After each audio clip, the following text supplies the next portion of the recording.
Namaste, beautiful yogis. My name is Ali Kamenova and I'm a yoga teacher.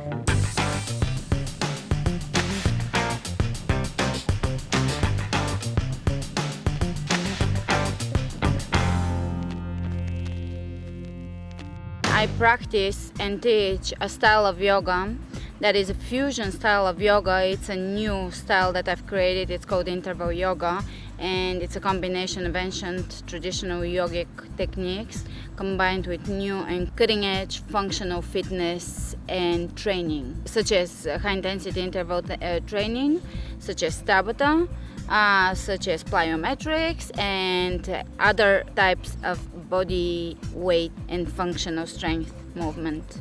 When I originally started practicing yoga, I was having conversations with friends that are yoga teachers as well, and I always said that there is something missing in yoga for me, that childlike joy of jumping around is lacking in yoga. And I always heard how yoga teachers had to add to their yoga practice also cardio, which doesn't make any sense why something is not completely well-rounded for your heart and for your body and for your mind.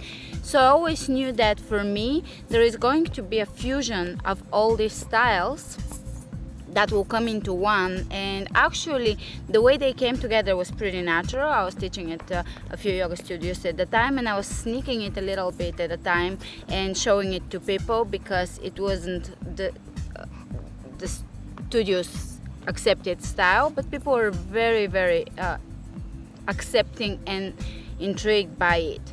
So it kind of merged naturally. And when I started my YouTube channel, little did I know that it will actually be the perfect place for everybody that is lacking this particular style to just come together and have fun and become more mindful. I discovered yoga on my own. It's actually a funny story, and I don't think I've ever shared it. I was at the time living in Las Vegas, and I was going for a trip, for a few-day trip to Utah for a snowboarding trip. So I had a few books with me in the car. I read one of the books, and it was Christy Turlington's yoga biography. I think it was her autobiography. And I thought to myself, as soon as I get home, I will for sure try yoga. And I did. I started with Ashtanga. I tried Ashtanga, and I tried some Vinyasa yoga styles, and it was just a love of first sight. I immediately fell in love with yoga, and it was the first day I tried yoga, the journey began. My typical yoga outfit is leggings and a small tank top. If it's cold outside, I would wear a longer tank top, but generally I try to keep, for my style of yoga, it is a dynamic style of yoga. Loose clothing does not work very well because when you're in downward facing dog, your t-shirt will come into your nose, into your face, and when you're doing leg lifts and such, your pants are gonna ride up on your legs. So it's best to either have short shorts or tight leggings. I go usually for materials that are pleasant, such as cotton. There is cotton with 5% elastin in it that feels really good on the skin. It almost feels like polyester. It breathes very well, yet it almost feels like second skin. I put my leggings on and I don't even know I have leggings on. So basically leggings or shorts and tank tops. Do I practice listening to music? Most of the time not, but at least 40% of the time I do put some music on. My taste in music varies. I can listen to rock, I can listen to classical music, yoga music, mantras, chanting. It depends on the mood I'm in. I can even listen to old folk songs. It depends, it varies. I do notice that sometimes we use props and music as a distraction rather than going deeper into what we're after, what we're looking for, what we're searching for. So music is fun, and when you approach yoga from the perspective that you're just gonna have fun and this is gonna be a joyful event for you today, music is great. There is days when you do wanna quiet the mind and go deeper into your psyche. Those days you do want to just have the beauty of silence. The books that have inspired me the most, I have to say, there is a spiritual master in Bulgaria that is probably the most influential person in my spiritual life. His name was Peter Danov and his spiritual name was Bain Saduno. There is a lot of lectures by him and they are very close to my heart. Probably absolutely, I would say his books changed my life. It was before I discovered his philosophy, my life seemed to have less spark in it. I just found a lot more inspiration in life after I discovered such deep level of spirituality. His teachings are mostly about love, truth, wisdom, righteousness. His teachings are mystical. There is aspects of Buddhism and Christianity and Islam and every religion, and Hinduism and every religion in his teachings. He was a musician, a trained priest actually, even though he never joined the church because he wanted to reestablish the connection of that we have with God within. And he taught at the time of Rudolf Steiner, Krishnamurti, Paramahansa Yogananda, and they were all connected in a circle. I love Autobiography of a Yogi, a very inspiring book. I love Rudolf Steiner. Recently, in the past 5 to 10 years, I have to say that I have been studying mostly practical manual type of books, crystal healing, herbology, this type of books, and less prose and less spiritual books. Mostly things, when I want to contemplate spirituality, I generally either practice or just create quiet space. And as far as reading goes, I do love practical manuals and learning new things. I read a lot about astrology, and it's a hobby of mine actually. I'm extremely passionate about health and all aspects of health. Physical, emotional, mental, and spiritual health. I consider us all of us are on a constant journey of always healing and always deepening our connection to a deeper source or deeper truth, which is essentially health. Of course, I believe in compassionate living as a source of health, so no harming, which is a yogic philosophy as well. I practice herbology. I believe in the healing power of herbs and crystals and anything that has to do with Mother Earth. Any natural therapies I'm extremely interested in. Food is our medicine, so I always emphasize food and our connection with food. The most important thing for our health is our thoughts. Obviously, after that is what we do the most of, which is we breathe and we eat. We're in control of the food that we bring into our body, and we have to look at food as something that we're extremely grateful for and something we admire. So I try to share that view on food that I have. Food is a blessing and an absolutely beautiful thing that we can share and get inspired about. A secret to starting a good day would be a good cup of tea. There was a very beautiful little poster I used to have on my door. It said something in the lines of drink your tea as if the whole world depends on the act of drinking your tea. So mindful, Zen type of drinking your tea.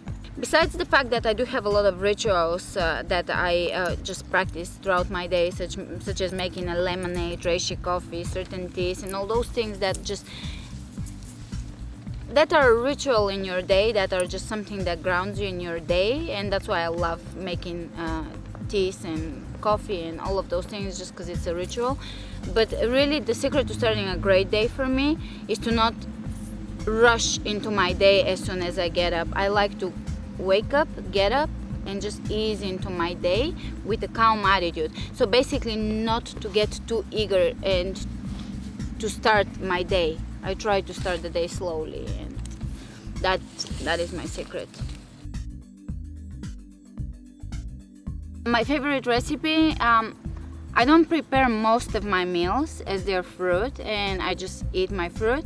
But for dinner I do have really delicious dips and sauces for my vegetables, and oftentimes I will just wash my vegetables and cut them in somewhat big pieces, plate them on a big plate and serve them with my dip, and then I would just break pieces off and dip, and that way I just kind of have finger food basically.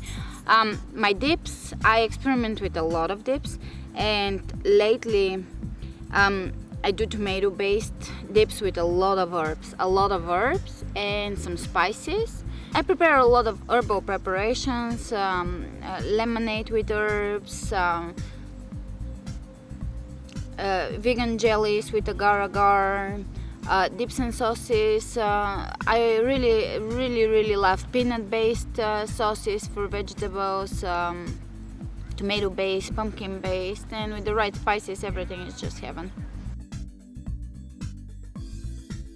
Most of what I do for beauty is yoga.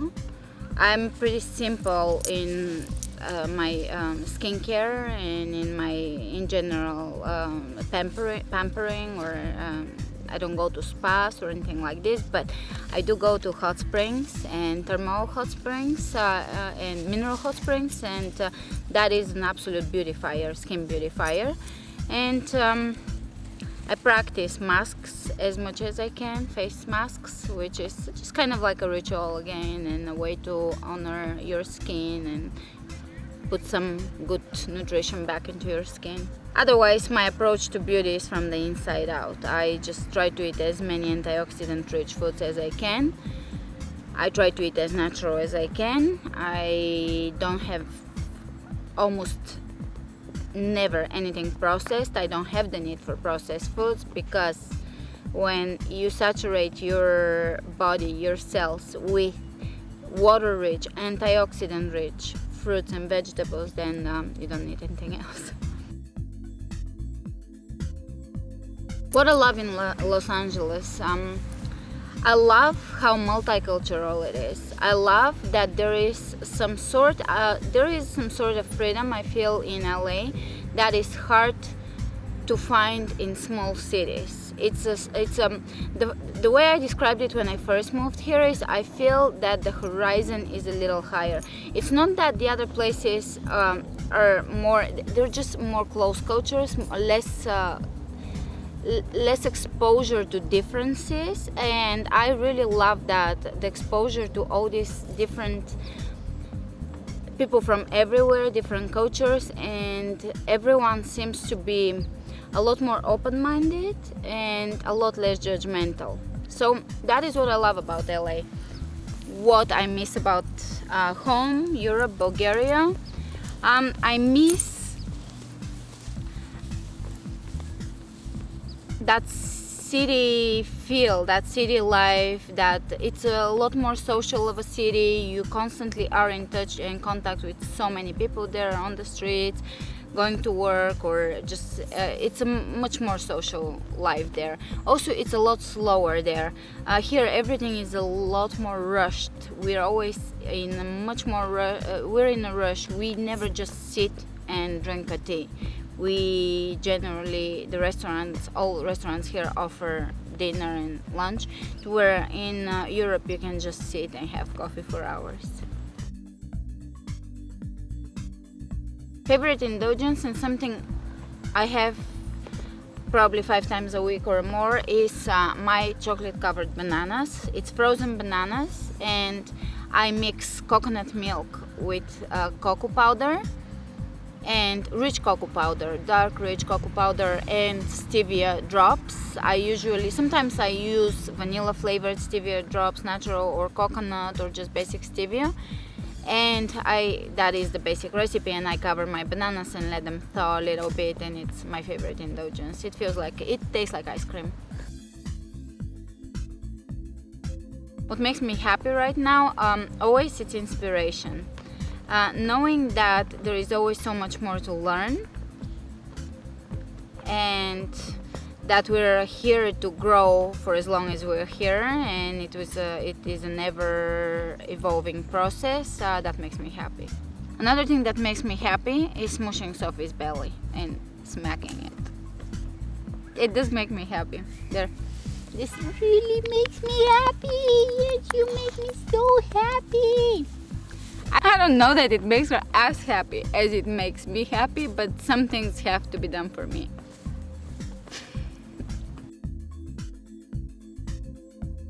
One of my favorite mantras would be nothing matters and everything matters. So basically you give yourself the freedom of working and growing without being bound to any rules or without being imprisoned by what you're doing. Namaste Beautiful Yogis has become one of my new favorite mottos. I've learned a lot of little just simple living tips from reading Ben Saduno's lectures, and one of those was if you're not happy today, for some reason you're not happy today, you will take a pound of cherries, and cherries are spring fruit, so they represent happiness and youth. Pears are fall fruit, so they represent wisdom. So you take cherries, and if you look at cherries and you just contemplate cherries and you try to see what the energetics of the food is, you will notice they do reflect in some way happiness and joyfulness and youth. So he says, grab a pound of cherries, sit outside in the sun with your back towards the sun, so your back is bathing in the sunlight, and slowly eat the cherries mindfully. Take your time and just be extremely mindful to experience all the flavors and sensations, the aromas, experience the colors with your eyes, just really mindfully in a zen way sit and eat the cherries. Once you're done with your cherries, your condition will change. You absorb all the sunlight all the prana will be absorbed into your cells. My dream for the future, to continue working and growing in the same direction I'm working at the moment, continue spreading and exchanging with all the beautiful yogis around the world, and build a bigger and stronger community of conscious individuals that share this passion for compassionate, conscious living, so that we can impact the world and impact humanity as much as we can, as much as it's within our capacity. Another dream of mine is for a society and humanity of individuals that have realized their true power in freedom. They've realized their freedom, their power, and therefore their joy. And in freedom and in your true power, there is no misery. So from there, in our freedom, we begin to create and grow into the next level or the next paradigm. We create the new humanity.